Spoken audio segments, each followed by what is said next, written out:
And then PFC Matthew Royer took Kilo 3-1. He should have been a corporal. He did coke between right before OF1, right? So he had been busted down.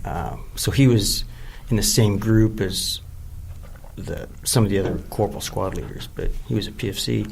But it didn't matter to me because the guy knew his shit, and he wasn't afraid to stand up and open his mouth, right?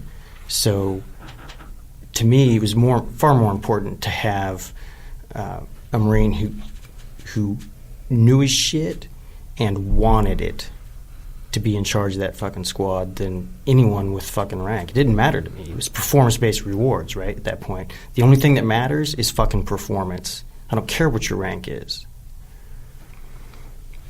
So this was hanging over the company, right? And when your squad leaders see other squad leaders getting fired, they know that they better have their shit in one bag, right? And I could tell that Dunham was nervous about that. He cared so fucking much, and he didn't want to screw anything up and let there be any doubt in my mind that he deserved to be a squad leader, right? That he deserved that role he was in.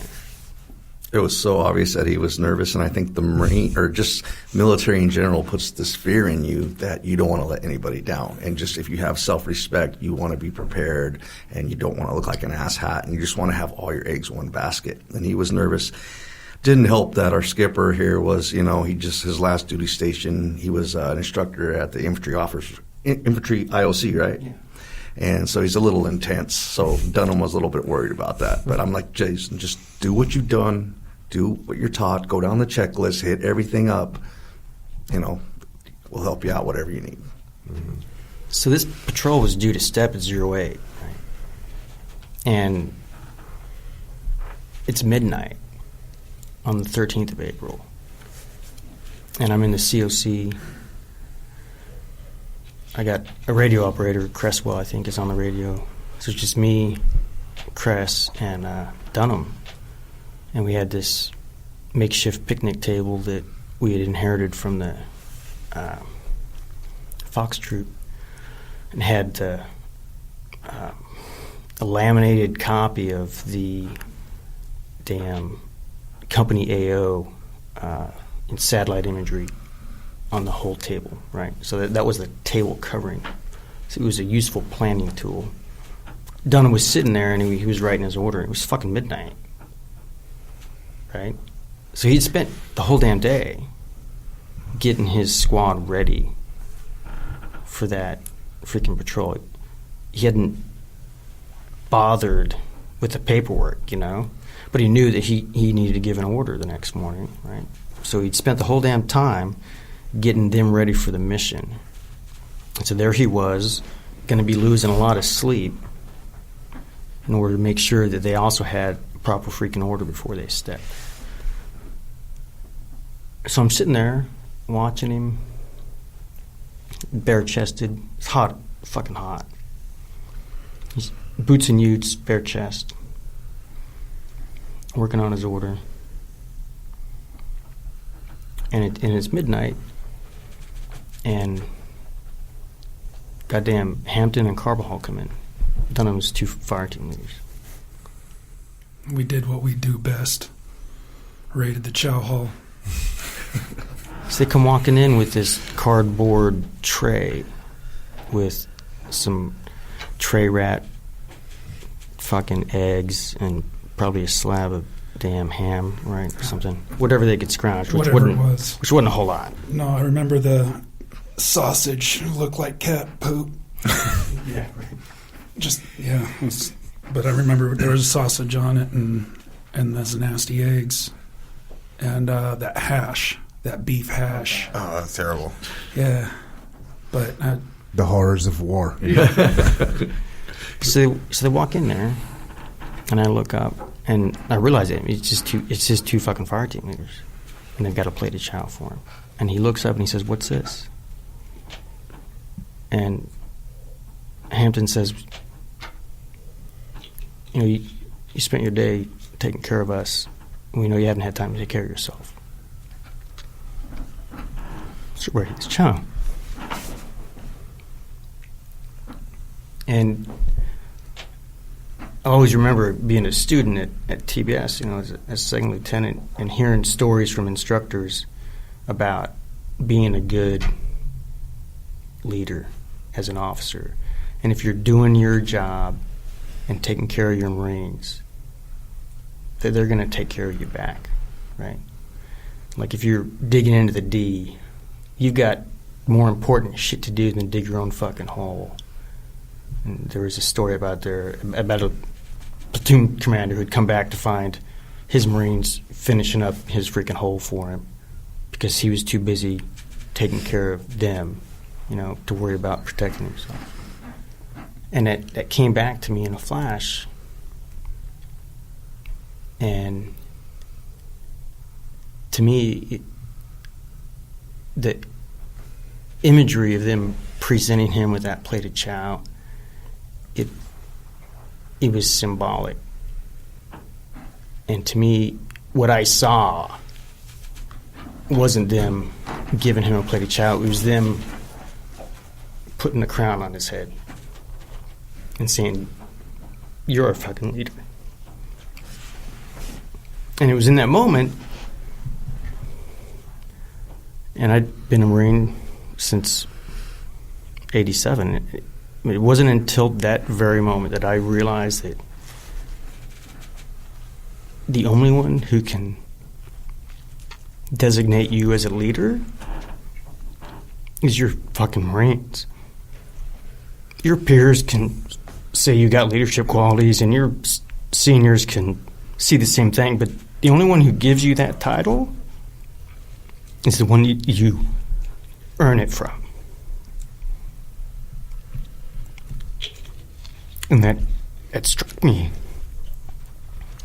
And I was sitting there and I thought, Jesus Christ, would I ever do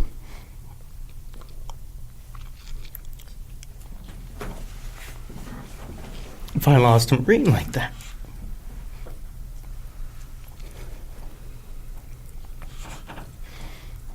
And I thought I should take a photo of him. I was fucking tired.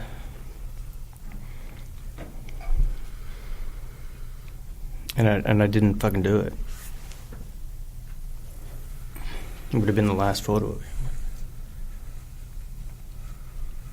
And I fucking regret that.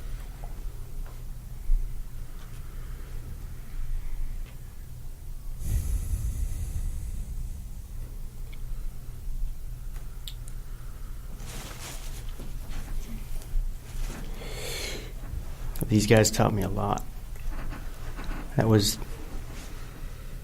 probably the most important lesson I ever got as a leader, was seeing these two crown him that night.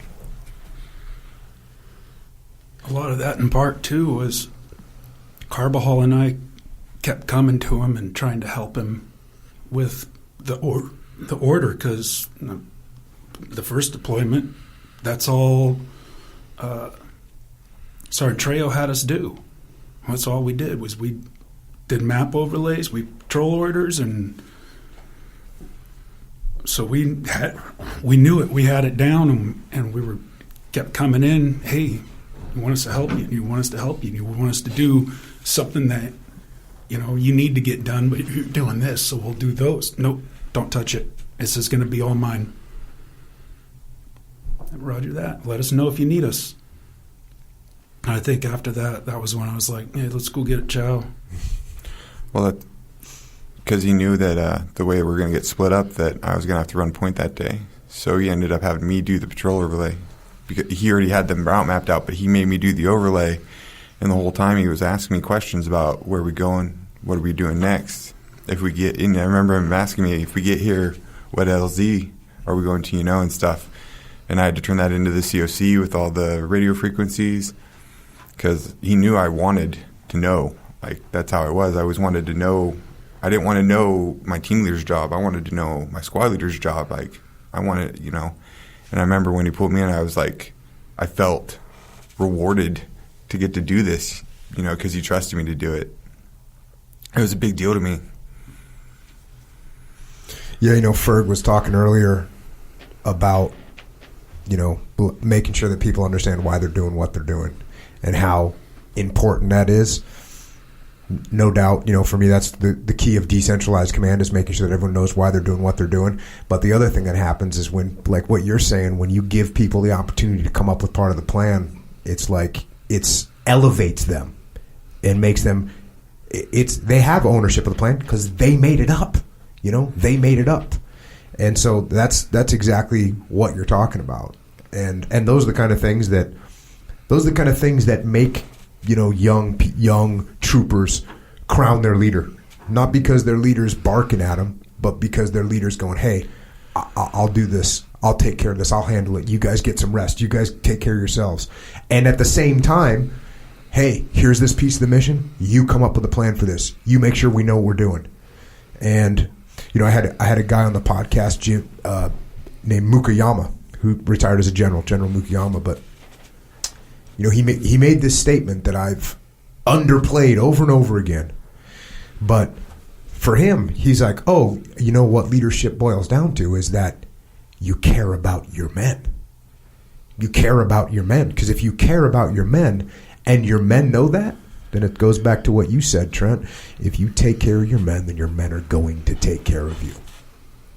And the minute you see a leader that's walking around barking orders, thinking of themselves, and by the way, anybody that thinks they can plot a little good agenda for themselves and their team isn't going to see it, you're wrong. All day long today and twice on Sunday, that's what's going to happen.